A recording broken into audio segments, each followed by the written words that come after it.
শিল্পী সমিতির সদ্য সমাপ্ত নির্বাচনে ঢালিউড মেগাস্টার শাকিব খানের অনুপস্থিতি নিয়ে বিনোদন পাড়ায় তৈরি হয়েছিল নানা গুঞ্জন। তবে অবশেষে জানা গেছে তার এই অনুপস্থিতির আসল কারণ। 2 জুলাই রাতে একটি ফ্লাইটে যুক্তরাষ্ট্রের উদ্দেশ্যে ঢাকা ত্যাগ করেছেন তিনি, যার ফলে 3 জুলাই অনুষ্ঠিত নির্বাচনে ভোট দিতে পারেননি এই শীর্ষ নায়ক।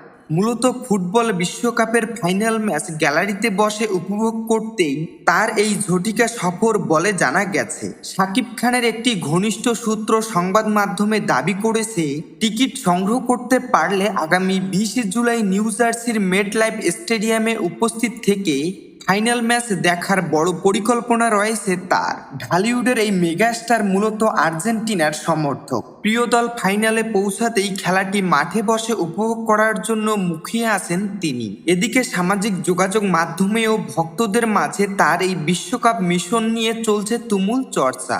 তবে শুধু বিশ্বকাপ উন্মাদনায় নয়, শাকিব খানের এই আকস্মিক সফরের পেছনে অভিবাসন সংক্রান্ত এবং ব্যক্তিগত কিছু কারণও রয়েছে। যুক্তরাষ্ট্রের গ্রিন কার্ডধারী হওয়ায় দেশটির আইনি নিয়ম অনুযায়ী নির্দিষ্ট সময় পর পর সেখানে অবস্থান করতে হয় তাকে। আর এবারের সফরটি সেই বাধ্যবাধকতারই একটি অংশ।